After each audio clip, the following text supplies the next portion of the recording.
The massive space station hummed with the sounds of 100 different species. Traders, diplomats, and travelers moved through the corridors like colorful rivers of life.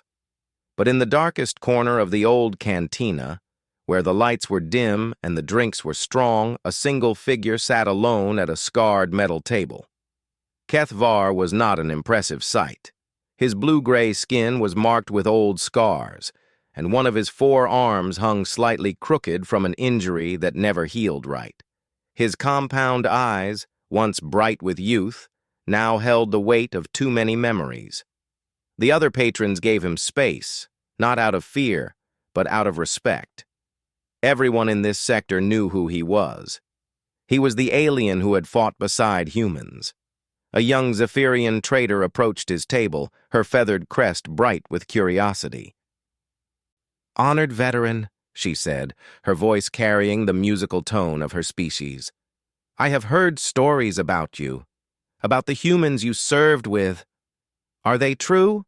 Kethvar looked up slowly, his compound eyes focusing on the young trader. "Which stories?" "That you were there during the siege of Kepler Station, that you saw humans do impossible things, that you know why the Galactic Council now fears them more than the old destroyer fleets." The old warrior was quiet for a long moment, his 3 good hands wrapped around his drink. Then he gestured to the empty chair across from him. "Sit, young one. But know this, once you hear what I have to tell you, you will never look at humans the same way again." The Zephyrian sat quickly, her eyes bright with excitement. Around them, other patrons began to lean in closer, pretending not to listen but hanging on every word. "I was young then," Kethvar began, his voice carrying the weight of old pain. "Proud of my service in the Hegemony Defense Corps. We thought we were the finest warriors in the galaxy. Our training was brutal, our equipment was the best, and our battle records were legendary. When the human ship Defiant requested permission to join our battle group, we laughed." He paused, taking a long drink. "They were so small, these humans, barely reaching my chest, with their soft pink skin and their tiny eyes. They had only 2 arms, weak legs, and no natural weapons at all. Their ship was old and patched, held together with what looked like metal scraps and desperate hope.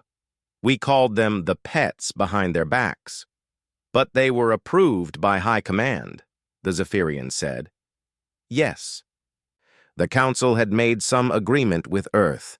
We were required to accept 1 human vessel in our fleet as part of their integration process into galactic society. Most of us thought it was a political gesture, a way to make the humans feel important while keeping them out of real danger." Kethvar's eyes grew distant. "The first time I met Captain Sarah Chen, she was half my height and looked like she could blow away in a strong wind. She stood in our briefing room surrounded by warriors who could crush mountains with their bare hands, and she was not afraid, not even a little. That should have been our first warning." "Warning of what?" "That we had no idea what humans were really capable of." The old warrior leaned forward, his voice dropping to barely above a whisper. "The siege of Kepler Station lasted for 6 standard months. The Void Hunters had surrounded the mining station with their entire fleet, 200 ships carrying death itself. The station held 50,000 civilians from 12 different species. Evacuation was impossible." "I remember reading about this in school," the Zephyrian said. "They said it was the darkest period of the war." "Darker than you know," Kethvar replied. "Our battle group consisted of 27 warships, the finest vessels the Hegemony could build, crewed by the best warriors in the galaxy. We were outnumbered 10 to 1, but we had orders to hold the line until reinforcements could arrive." He paused, his scarred hands trembling slightly. "The humans had 1 ship, 1 small ancient vessel with a crew of only 32. Captain Chen requested permission to join the front line with our heavy cruisers. We refused. We told them to stay back with the supply ships where they would be safe. But they didn't. Oh, they followed orders, for exactly 47 minutes. Then the real battle began, and everything we thought we knew about warfare changed forever. The cantina had grown quiet now. Even the loudest patrons had stopped their conversations to listen to the old veteran's words. The Void Hunters attacked at dawn, station time. Their ships came out of hyperspace like a swarm of metal insects, weapons already firing. Our front line met them with everything we had. The space around Kepler Station became a graveyard of twisted metal and burning plasma. Kethvar's voice grew hollow. We fought well. We followed every tactical manual, executed every battle plan perfectly, and we were losing, badly. In the first hour, we lost 6 ships. In the second hour, we lost 4 more. The Void Hunters were pushing us back toward the station itself. That's when the humans broke formation? Captain Chen's voice came over the comm system. She spoke to our fleet commander in that calm, terrifying way humans have when they're about to do something insane. She said, "Admiral, requesting permission to implement Human Protocol 7. Our commander had never heard of any Human Protocol 7. None of us had. The Zephyrian leaned forward eagerly. What was it? Kethvar was quiet for so long that she thought he might not answer. When he finally spoke, his voice was barely audible. The humans called it a suicide run. They took their little ship, loaded it with every explosive they could find, and flew it straight into the heart of the Void Hunter formation. They killed themselves? That's what we thought. We watched the Defiant disappear into that swarm of enemy ships, and we prepared to honor their sacrifice. Then something impossible happened. The old warrior's compound eyes were wide now, as if he was seeing it all again. The human ship didn't explode. Instead, it started broadcasting on all frequencies. Music. Loud, violent human music that made no sense to any of us. And then Captain Chen's voice cut through the noise. What did she say? She said, "This is Captain Sarah Chen of the Earth vessel Defiant. Message to all Void Hunter ships. You picked the wrong species to mess with today." Then she started laughing, actually laughing as enemy fire pounded her shields. Kethvar took another drink, his hands shaking. What happened next changed everything I thought I knew about courage, about tactics, about what it means to be a warrior. The Defiant began moving through that enemy formation like a dancer through silk ribbons. Impossible turns, impossible speeds, impossible accuracy. How? Later, I learned that human pilots train differently than we do. Where we learn to work with our ship's computers, humans learn to become one with their machines. Captain Chen wasn't flying that ship. She was the ship. Every sensor was her eye, every weapon was her hand, every engine was her heartbeat. The cantina was completely silent now. She carved through 17 Void Hunter vessels in less than 10 minutes. Not destroyed them, carved through them. The human ship would twist and spin, finding the exact weak points in enemy armor that our computers said were impossible to hit. She would fire once precisely, and another enemy ship would break apart. But she was just one ship against hundreds. That's what the Void Hunters thought too. That's when they learned the first rule about fighting humans. They don't fight fair, and they don't fight alone. Kethvar smiled grimly. While we were watching Captain Chen's impossible dance through their formation, we didn't notice what the rest of her crew was doing. Human combat engineers had been studying our tactical frequencies, learning our communication protocols, preparing for something we never saw coming. What? They hacked our weapon systems, all of them. Every ship in our fleet suddenly found their targeting computers working at impossible efficiency. Shots that should have missed were hitting with surgical precision. Our gunners were making kills that veteran warriors twice their age couldn't accomplish. The Zephyrians' feathers rustled with excitement. The humans took control of your weapons? Not control. They enhanced them. Somehow, in the middle of battle, they had improved the targeting systems of 26 alien warships using technology we didn't even know existed. Our rate of accurate fire increased by 400%. Kethvar leaned back in his chair. The battle turned in less than 20 minutes. The Void Hunters, who had been winning easily, suddenly found themselves outgunned by an enemy that couldn't miss. They tried to retreat, but Captain Chen was already behind their command ship. She went after their leader. She destroyed their entire command structure with 6 shots, 6 perfect shots into a ship that our computers said was unhittable. Then she opened a communication channel to the surviving Void Hunter vessels. The old warrior's voice dropped to a whisper. She told them, in perfect Void Hunter language, that they had 2 choices. They could surrender immediately, or they could face the consequences of making humanity angry. Most of the surviving ships surrendered on the spot. Most? 7 ships tried to run. Captain Chen asked our fleet commander for permission to pursue. He granted it, thinking that one small human vessel couldn't possibly catch ships that were already entering hyperspace. Kethvar shook his head slowly. The Defiant caught all 7 ships in hyperspace. We didn't even know that was possible. She disabled them one by one and brought them back to face justice for their crimes. The cantina erupted in whispers and gasps. The Zephyrians stared at the old warrior with wide eyes. But how? How did they do things that should have been impossible? That's what I asked Captain Chen after the battle. She invited me aboard her ship, and what I saw there changed everything I thought I knew about war, about technology, about survival itself. Kethvar finished his drink and signaled for another. The human ship looked like chaos inside. Wires hanging from the ceiling, jury-rigged computers patched into systems that should never work together, equipment that was older than some of our crew members. But it all functioned perfectly because humans don't just use their technology. They understand it. Every human on that ship could repair, modify, or improve any system at a moment's notice.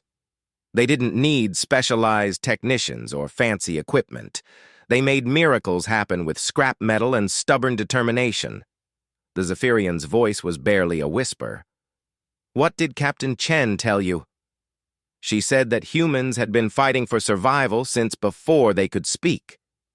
That every day on Earth was a battle against predators, disease, natural disasters, and their own nature. She said that by the time humans reached the stars, they had already survived 10,000 years of trying to kill each other with increasingly creative methods. Kethvar looked directly into the young trader's eyes. She told me that what we had seen that day, the impossible flying, the computer hacking, the tactical innovations, was just humans being humans. It wasn't their best day. It wasn't even a particularly difficult day. It was Tuesday. Tuesday? A human measurement of time. Captain Chen explained that humans measure their lives in small units because they never know when death might come for them. They live every day like it might be their last, which means they live every day ready to fight. The old warrior's voice grew heavy with memory.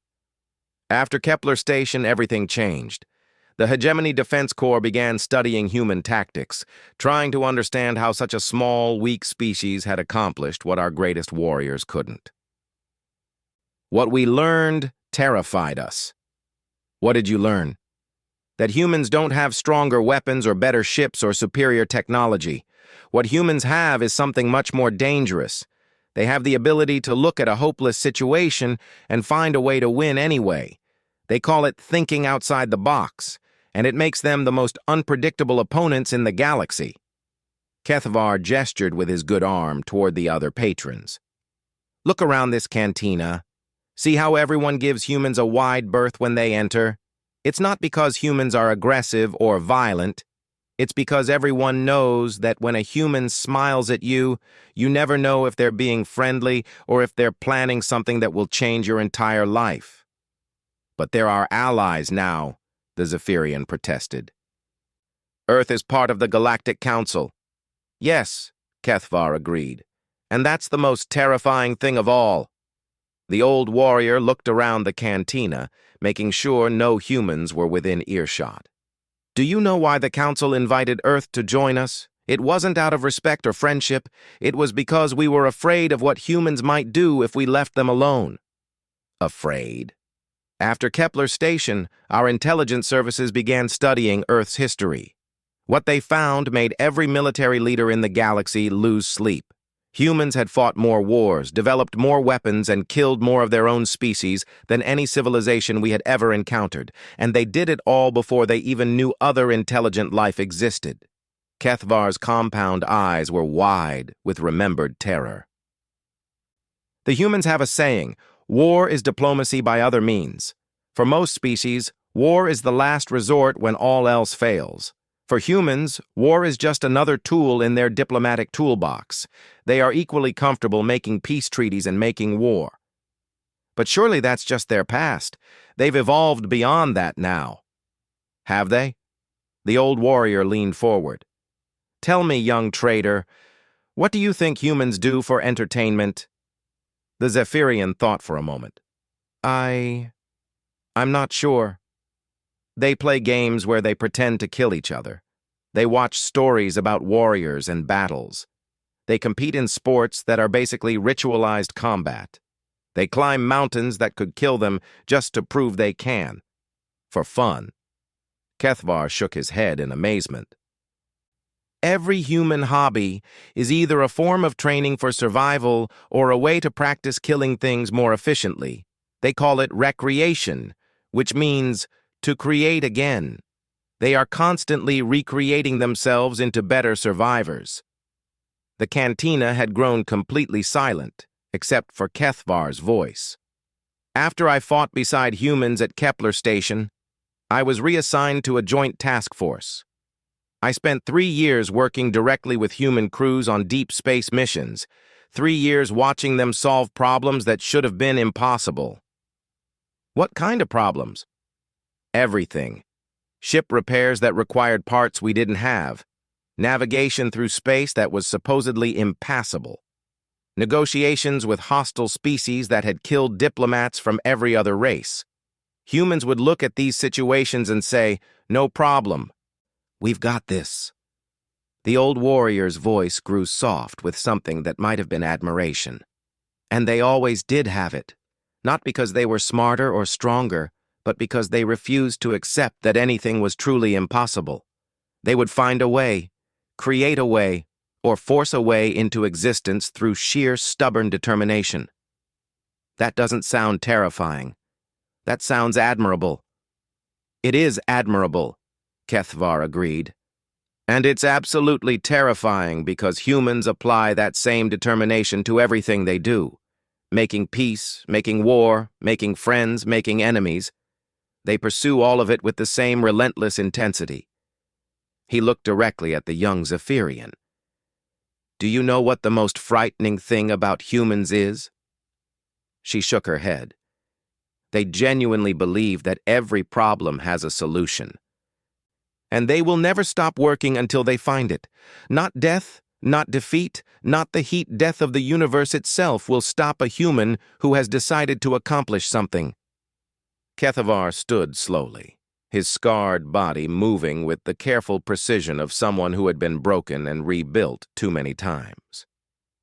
That, young one, is why I share these stories. Because the galaxy needs to understand what we've allied ourselves with. Humans aren't just another species joining the galactic community. What are they, then? The old warrior looked around the cantina one more time, his compound eyes reflecting the dim lights like ancient stars. They're the species that will either save us all or doom us all, and they'll pursue either goal with equal enthusiasm and terrifying competence. Which do you think it will be? Kethvar smiled grimly. I fought beside them. I've seen what they're capable of when they're trying to help. I pray to every god in the galaxy that we never find out what they're capable of when they're trying to hurt. He walked toward the exit, then paused and looked back. Next time you meet a human, remember this. They come from a world that spent 4 billion years trying to kill everything that lived on it. And humans not only survived, they thrived. They turned a death world into a garden and then reached for the stars. What does that mean for the rest of us? It means that when humans call you friend, you can trust them with your life. And when humans call you enemy, You should start praying for a quick death." The old warrior disappeared into the corridor, leaving behind a cantina full of silent, thoughtful aliens and one young Zephyrian trader who would never look at humans the same way again. 3 days passed before anyone approached Kethvar's table again. Word had spread through the station about his story, and the old warrior found himself both more respected and more avoided than before. Species throughout the galaxy had heard rumors about human capabilities, but few had access to first-hand accounts from someone who had actually served alongside them. This time, it was a crystalline diplomat who approached, her translucent form shimmering with nervous energy. The crystallines were known for their logical minds and careful analysis of all situations. They rarely acted on emotion or impulse. "Honored veteran," she said, her voice carrying the harmonic overtones of her species, "I represent the Crystalline Assembly's Intelligence Division.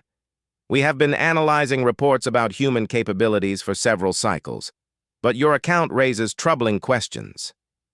Kethvar gestured to the chair across from him, noting how other patrons once again began to lean closer. "What kind of questions?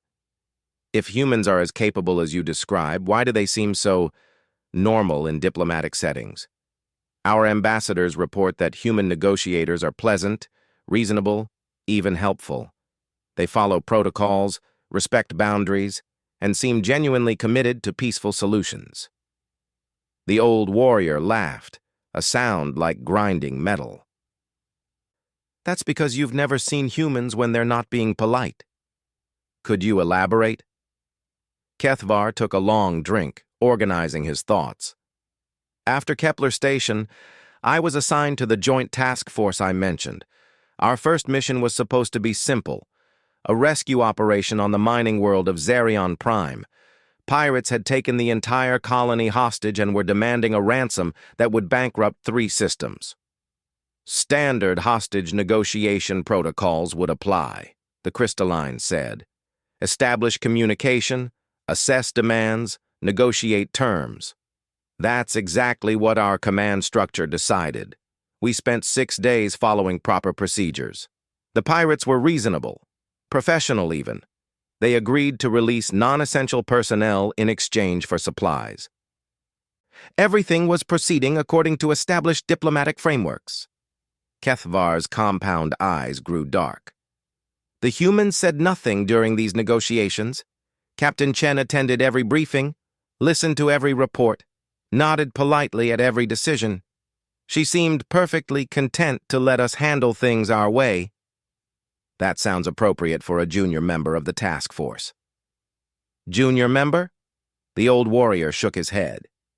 The humans had done more research on the situation than our entire intelligence division.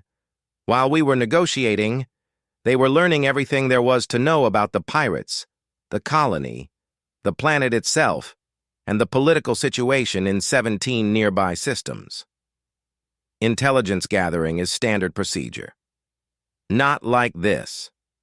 Kethvar leaned forward. Do you know what the humans discovered while we were making our careful diplomatic progress? The crystalline waited silently. The pirates weren't pirates at all. They were mercenaries working for a mining corporation that wanted to claim Zerion Prime for themselves. The entire hostage situation was a setup to make the colony look vulnerable and justify a corporate takeover. How did they discover this? 3 human crew members had infiltrated the pirate organization, the corporate headquarters, and the colonial government simultaneously. While we were sitting in conference rooms making polite conversation, humans were crawling through ventilation shafts, hacking computer systems, and impersonating employees. The crystalline's form flickered with surprise. That's highly irregular. Such actions could have compromised the negotiation process. The negotiation process was already compromised, Kethvar replied grimly. The pirates were never going to release the hostages. The corporation was planning to kill everyone on the colony and blame it on the pirates, giving them legal grounds to claim the mineral rights. How could you know this? Because the humans presented complete evidence to our task force commander on the 7th day. Financial records, communication logs, shipping manifests, personnel files, and recorded conversations. They had built an airtight case against both the pirates and the corporation. The old warrior's voice grew quiet. Our commander was shocked. He asked Captain Chen why she hadn't shared this information during the negotiation process. Her answer changed my understanding of how humans think about justice. What did she say? She said, "Admiral, we needed to give the criminals every opportunity to do the right thing. Now that they've proven they won't, we can proceed without moral uncertainty." That sounds remarkably ethical. It was, and it was terrifying because of what happened next. Kethvar paused, gathering his thoughts. Captain Chen requested permission to resolve the situation using Human Protocol 12. Our commander, having learned his lesson from Kepler Station, asked for details before approving anything. Wise precaution. Chen explained that the humans had already positioned assets throughout the entire criminal organization. At her signal, they could simultaneously arrest every pirate, every corporate conspirator, and every government official involved in the plot. The hostages would be freed, the criminals would face justice, and the colony would remain independent. Remarkable coordination. Our commander approved the operation, expecting it to take several hours or perhaps a full day to execute. Captain Chen smiled and said, "Actually, Admiral, it's already over. We've been waiting for your approval to inform you of the results." The crystalline's form shimmered with confusion. Over? Every criminal involved in the plot had been arrested simultaneously, exactly 17 minutes earlier.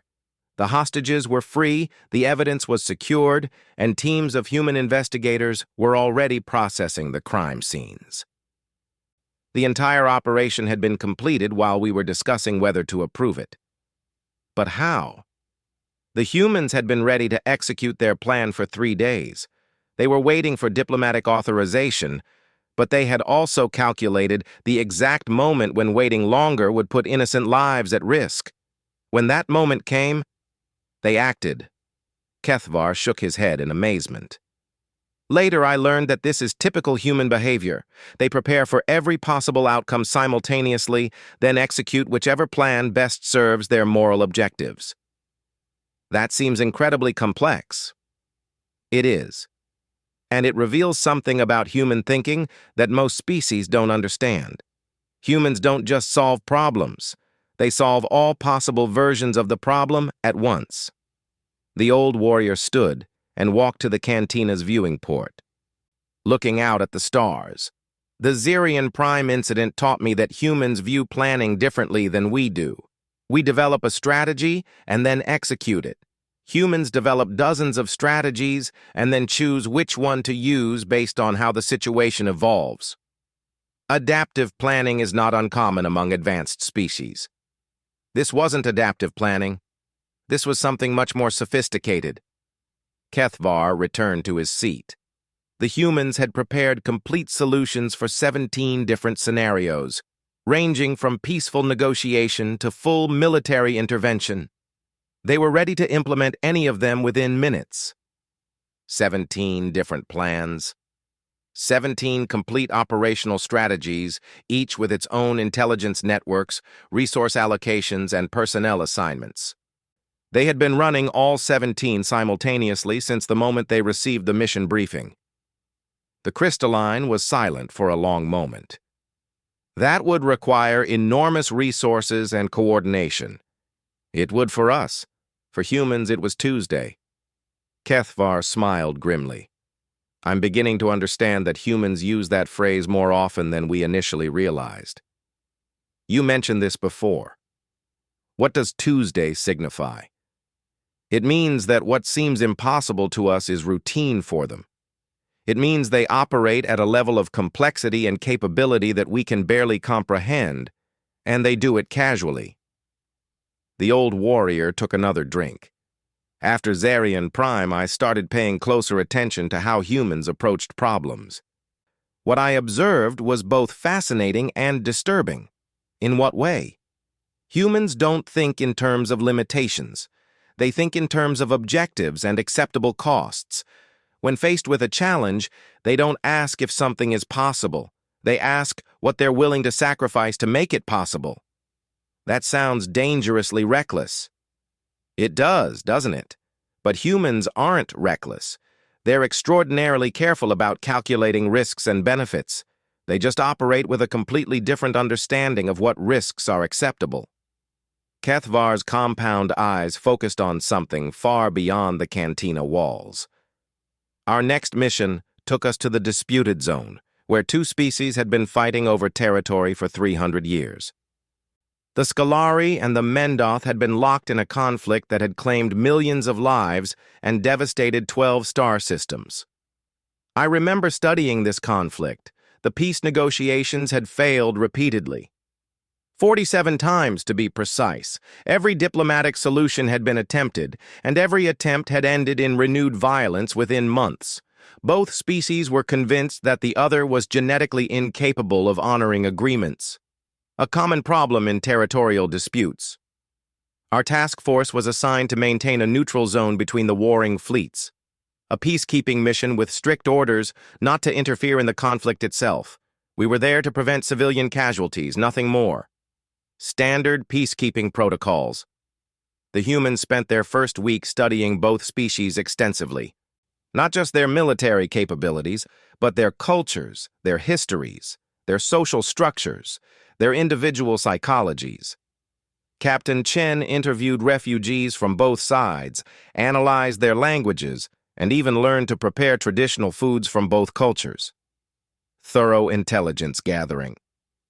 I thought so too, until I realized what she was actually doing. Chen wasn't gathering intelligence. She was searching for something specific. What was she looking for? A solution that neither species could see because they were too close to the conflict. Humans have a saying, sometimes you can't see the forest for the trees. It means that when you're focused on individual problems, you might miss the bigger picture. Kethvar leaned forward. On the 8th day, Captain Chen requested a meeting with both fleet commanders simultaneously. Neither side would agree to meet with the other, so she proposed something unprecedented. What?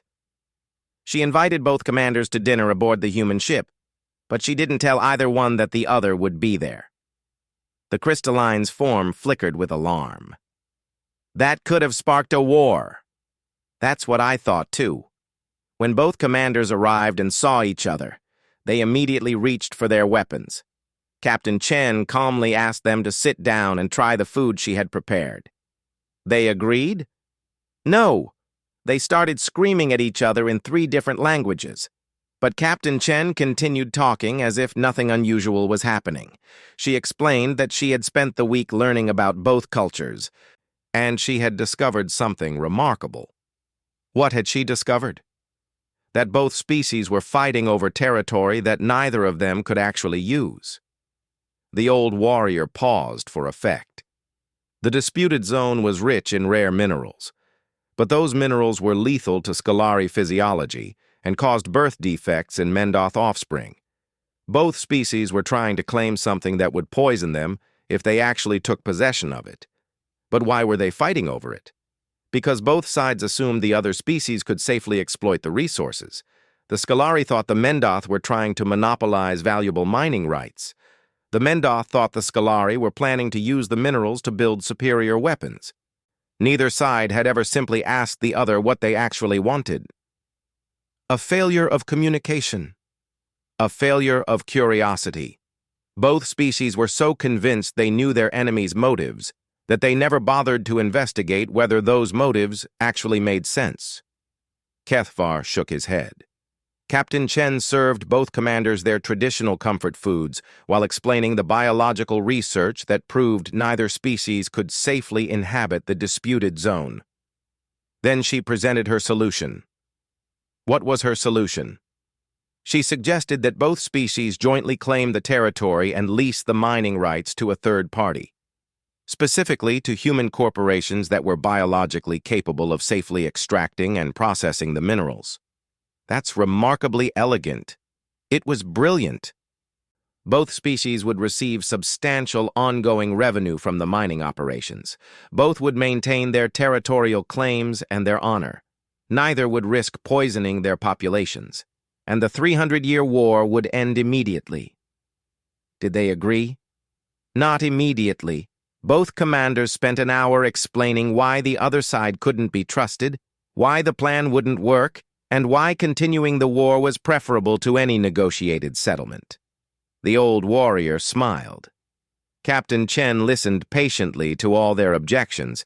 Then she asked them one simple question. What do you actually want your children to remember about this war? A psychological approach. Both commanders stopped arguing. The Scolari leader admitted that he wanted his offspring to remember him as a protector of their people's future. The Mendoth commander said she wanted her descendants to know that she had secured prosperity for generations to come. And Chen pointed out that the peace plan accomplished both goals. More than that. She explained that by working together to end the war, both leaders would be remembered as the greatest heroes in their species' histories. The beings who turned centuries of conflict into centuries of prosperity. Kethvar's voice grew soft with admiration. Within 2 hours, both commanders were working together to draft the peace treaty. Within a week, the first joint mining operations were beginning. Within a month, young members of both species were working side by side in profitable cooperation. Remarkable. The truly remarkable part was what happened next. Both species began applying Chen's approach to other disputes. They started asking what they actually wanted, and whether fighting was the best way to achieve it. The Scolari-Mendoth Accord became a model for conflict resolution throughout that sector. The crystalline was quiet for several minutes. Finally, she asked, "How does one person accomplish such dramatic results so quickly?" That's what I asked Captain Chen. Her answer revealed something about human thinking that I'm still trying to understand. What did she tell you? She said that humans approach every problem by asking 3 questions. What do we really want? What does the other side really want? And what solution serves everyone's actual interests instead of their imagined interests? That seems almost simplistic. It is simple. And it works because humans understand something that most species don't. The biggest problems are usually caused by small misunderstandings that grow into large conflicts over time. Kethvar finished his drink. Humans are good at identifying the original misunderstanding and addressing it directly, rather than fighting about all the complications that developed afterward. Is that why they're effective diplomats? They're effective everything because they think systematically about root causes rather than surface symptoms. When humans see a problem, they automatically ask what created the problem and whether solving the original cause might be easier than fighting the current effects. That approach must fail sometimes. Of course it does, but when it fails, humans don't give up. They try a different approach.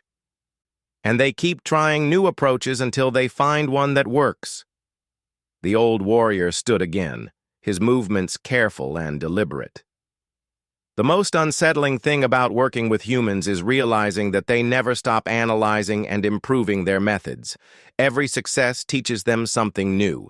Every failure makes them more effective next time. Continuous learning. Obsessive learning. Humans study their failures more carefully than their successes. They want to understand not just what went wrong, but why it went wrong and how to prevent similar problems in the future. That seems healthy. It is healthy. And it means that humans become more dangerous or more helpful, depending on your perspective, with every challenge they face. Kethvar looked around the cantina, noting the mixed expressions of fascination and concern on the faces of the listening patrons. After the Scolari-Mendoth conflict, I began to understand why human integration into galactic society is proceeding so carefully. The Council is being cautious. The Council is being terrified. Not because humans are aggressive or untrustworthy, but because they're so effective at solving problems that they might accidentally solve problems we don't want solved. What do you mean? Humans look at the galaxy and see inefficiencies everywhere, economic systems that could be optimized, political structures that could be improved, social problems that could be resolved. They want to help fix everything. That sounds beneficial. It would be if everyone wanted their problems fixed. But many species have learned to live with their problems. Some problems serve important social functions. Some inefficiencies prevent more serious conflicts. The old warrior's voice grew grave. Humans don't always understand that some problems exist because solving them would create worse problems. They see suffering and want to eliminate it, which is admirable, but they might not realize that eliminating certain types of suffering could destabilize entire civilizations. Surely they would listen to warnings about such consequences. They would. But they would also start looking for ways to solve the underlying problems that make those consequences necessary, and humans are very good at finding solutions that no one else has considered. Kethvar walked toward the exit, then paused as he had before. The galaxy is full of delicate balances that have been maintained for thousands of years. Humans are the species most likely to improve those balances, and most likely to accidentally destroy them while trying to help. Which do you think will happen? I think humans will do what they always do. They'll find a way to accomplish both. They'll improve the galaxy, and they'll destroy the parts of it that needed to be destroyed. And they'll do it all with the best possible intentions. Is that reassuring or terrifying? The old warrior smiled his grim smile. Yes. He walked away, leaving behind another group of thoughtful aliens and one crystalline diplomat who had much more to report to her superiors than she had expected. A full week passed before anyone dared approach Kethvar's table again. This time, it was not a single curious individual, but a group representing multiple species. A hegemony admiral, a trade federation counselor, a Zephyrian elder, and even a representative from the reclusive Silicon communes had gathered together in the cantina's back corner. The admiral spoke first, his voice carrying the weight of authority. Honored veteran, we have been discussing your accounts with our respective governments. There are questions that must be answered. Kethvar looked up from his drink, noting the tension in the group. What kind of questions?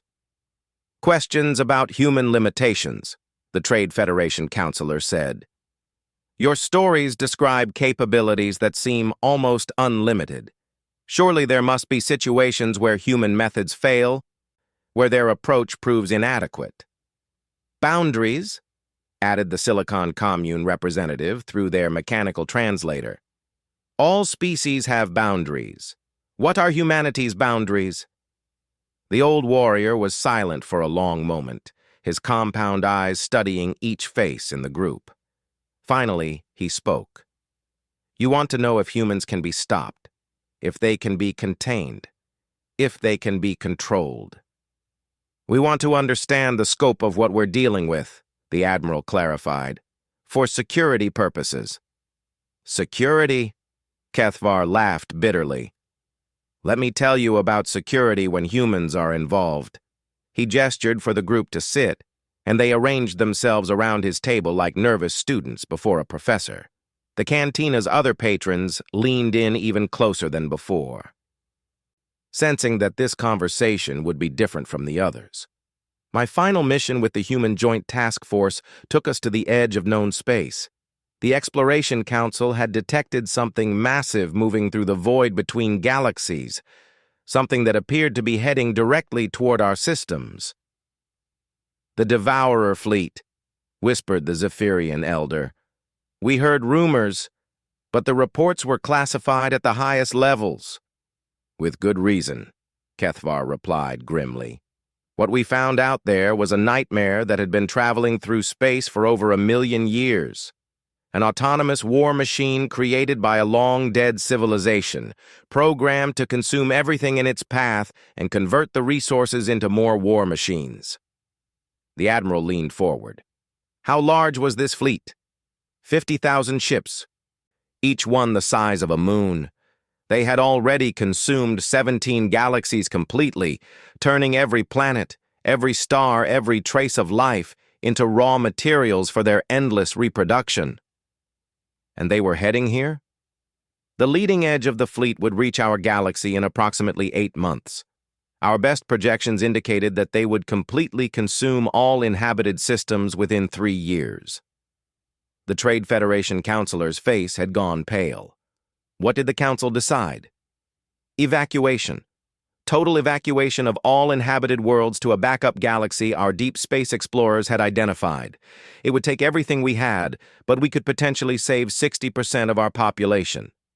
60%, the Silicon Commune representative repeated. Acceptable losses under the circumstances. That's what we thought. The humans disagreed. Kethvar stood and walked to the viewing port again, his scarred form silhouetted against the stars. Captain Chen attended the emergency strategy session where our military leaders presented the evacuation plan. She listened to 6 hours of detailed logistics, resource allocation, and timetables. When they finished, she raised her hand and asked one question. What question? Why are we running away instead of fighting? The Admiral's expression showed disbelief. Fighting? Against a million-year-old fleet of moon-sized war machines? That would be suicide. That's exactly what our Supreme Commander told her.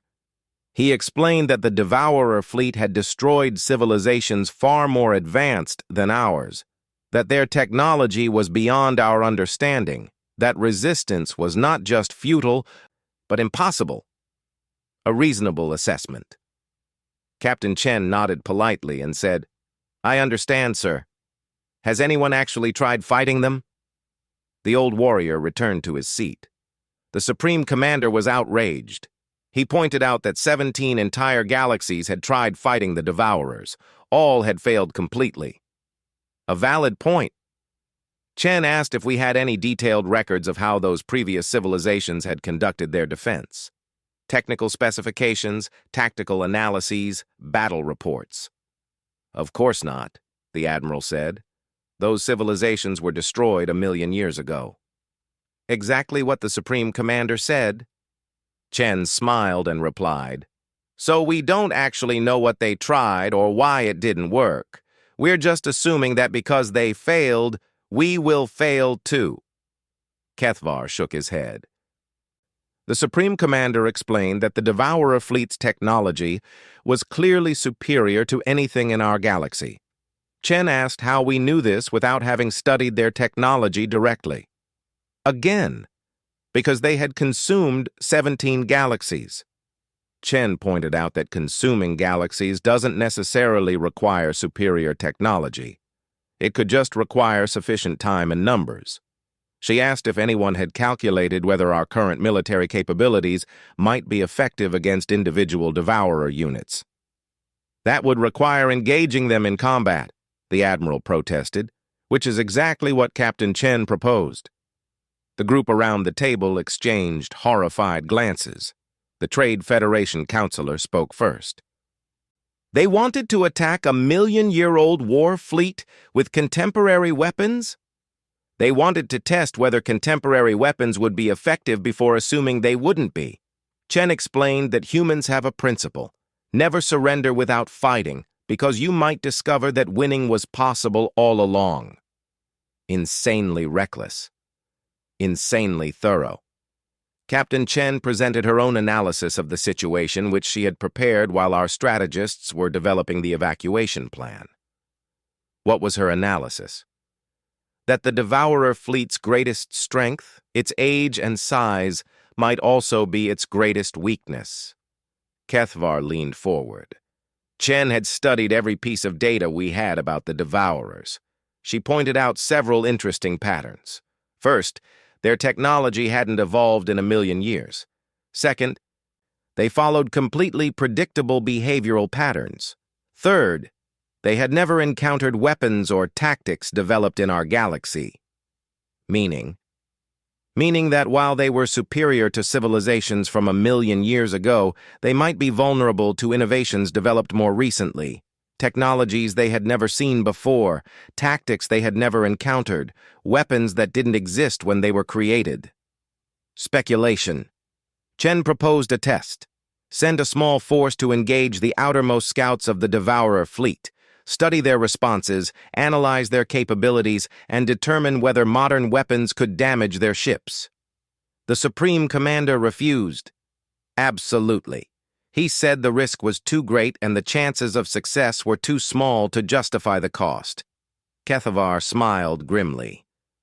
Captain Chen asked for permission to take her ship on an independent scouting mission to gather more intelligence about the approaching fleet. Just observation, she promised. No engagement unless absolutely necessary for survival. He approved that. Reconnaissance was acceptable risk. The Supreme Commander authorized Captain Chen to take the Defiant and 2 escort vessels to the edge of our sensor range. She was ordered to observe only, report back within 72 hours, and avoid contact with Devourer units at all costs.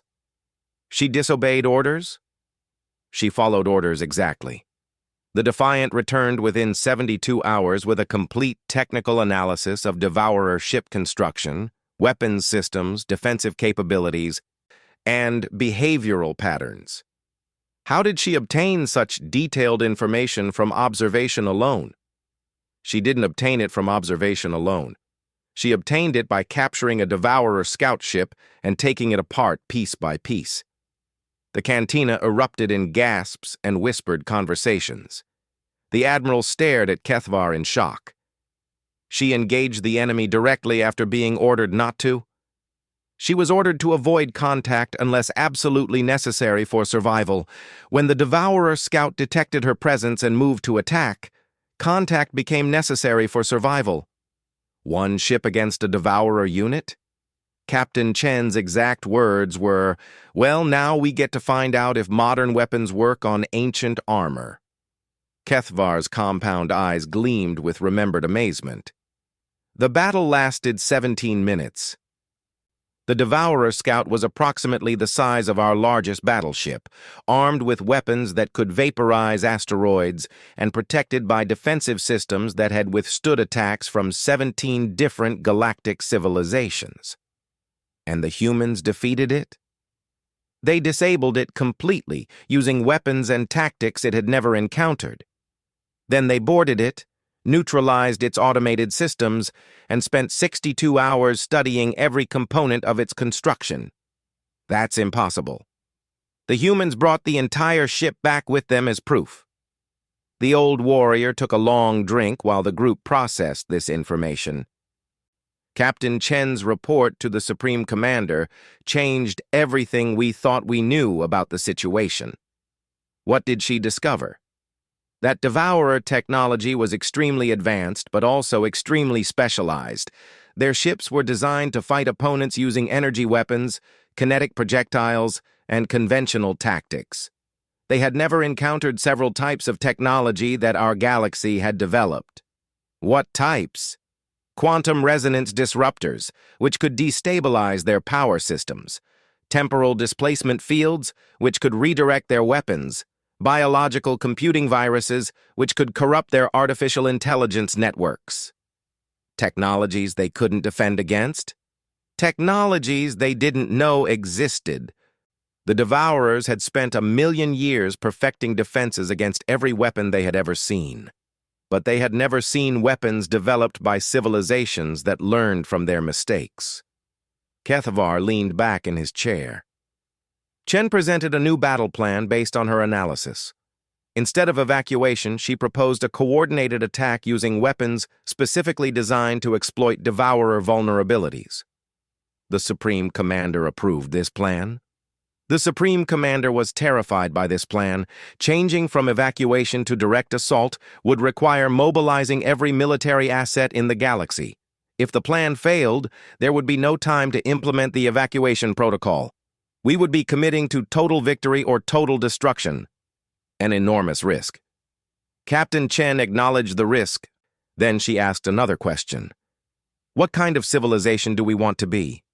One that runs from challenges, or one that faces them? An emotional appeal. A practical appeal. Chen pointed out that if we evacuated to another galaxy, the Devourers would eventually find us there too. Running would only delay the problem, not solve it. Fighting gave us a chance to solve it permanently. The Admiral shook his head. One chance. If they failed, both our galaxy and the backup galaxy would eventually be consumed.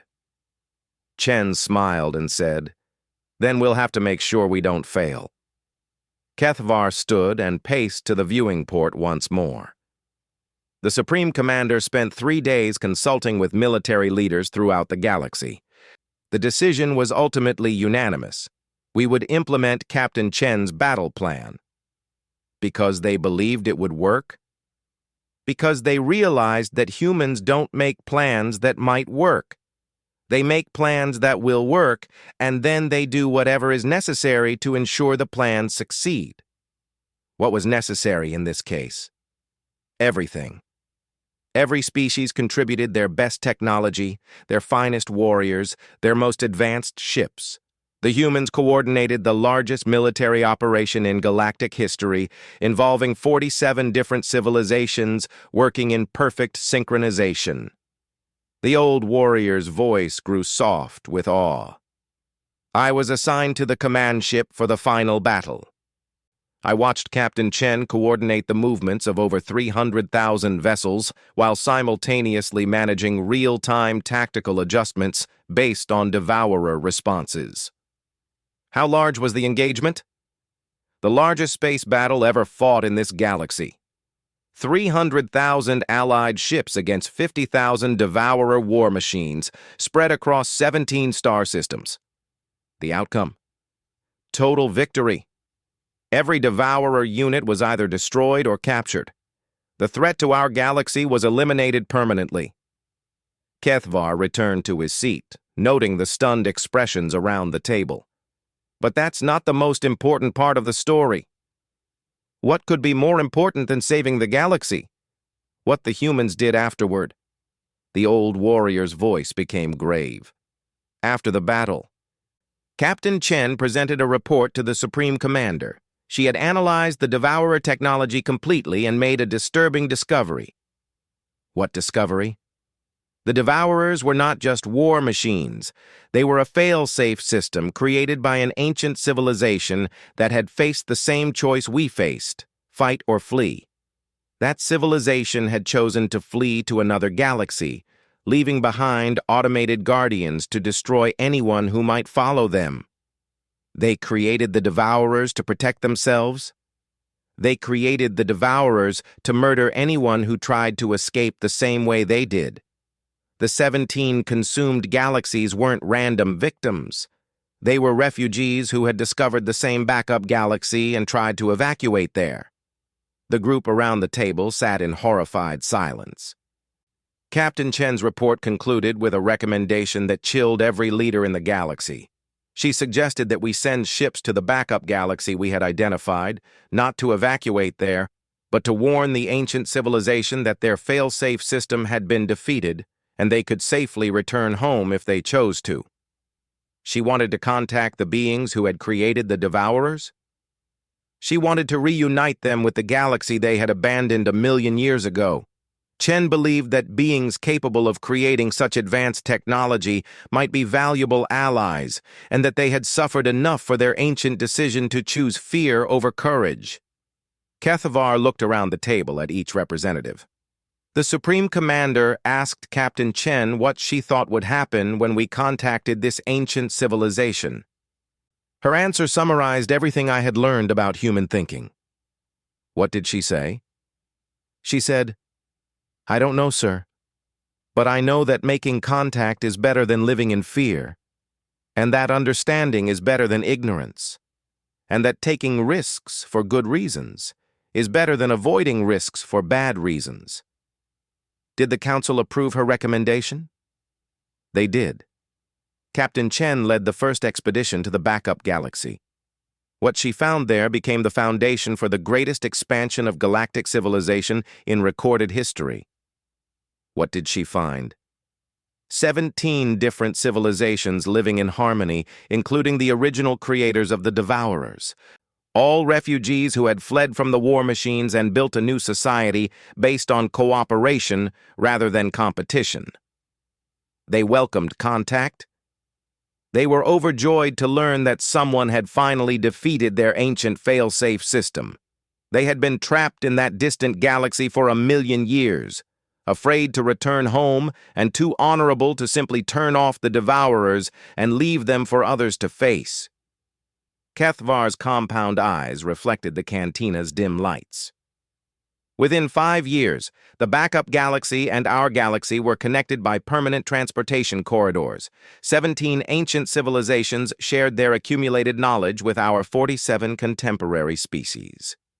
The result was a technological and cultural renaissance that continues to this day, all because the humans chose to fight rather than flee.